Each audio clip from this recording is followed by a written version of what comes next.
So, yeah, the work. The work is about willful disturbance, and that is kind of the working title already. It is about the act and the cause of social disruption.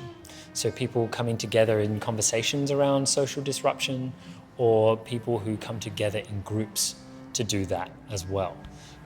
So forms of protest, whether that's violent or non-violent, forms of conversation which are either easy or really hard, and taking these broad overarching changes to society and kind of looking at them from an emotional and physical perspective rather than just a cerebral perspective. So trying to take these big, broad stroke concepts and put them on the body. Yeah, so out of this particular residency, I've been able to work on a bunch of concepts that I first had a year ago.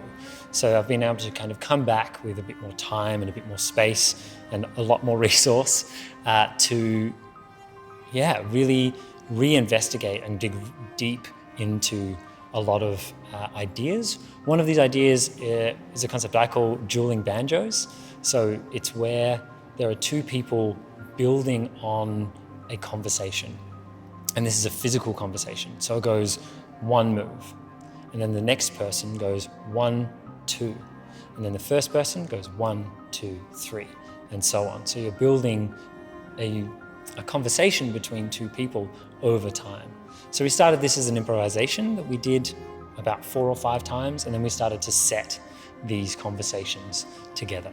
The big surprise that was amazing, I was trying to actually build a unison section, and so I set a task about manipulation and getting people to, take people around the space, and I was going to remove that and build it into a unison section. And that actually became the manipulation phrases that I used in my showing. And so these manipulation phrases, which I call doll phrases, is about when you are kind of up for anything, when you've been in a conversation with people and you're on board with them, and then they kind of take that conversation somewhere else, but you're already on board.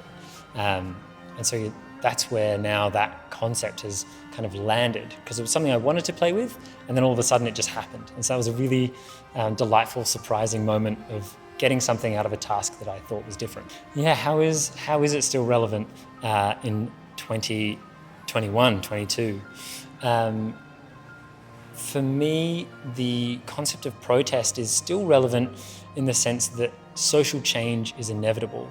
And especially in this COVID kind of world and this affected world, that change has been actually faster than kind of ever before, when our world has shrunk or our world has expanded, and where protest has moved more online because we're more disconnected interpersonally. So that's been, I think, a really interesting change in the mindset from 2 years ago when I first had this idea to now. 2 years ago it was the Hong Kong protests, and it was the beginning of the Me Too movement and all of these beautiful social causes. And then now, what do they look like 2 years later, and how much have they changed? Yeah, the benefit of being able to work at Dance Hub as an independent is, I think, very hard to put into a single sentence.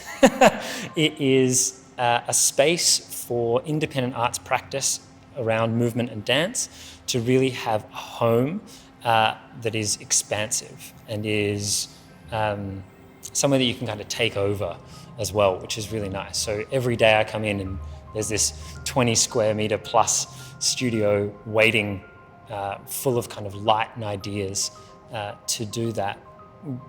When you're working as an independent dance practitioner, you need bodies to dance on. Making solos is great, but I've probably made 4 or 5 solos at this point. And so getting to work with an ensemble in a room over like a week and more really kind of changes the game. Yeah, and is invaluable.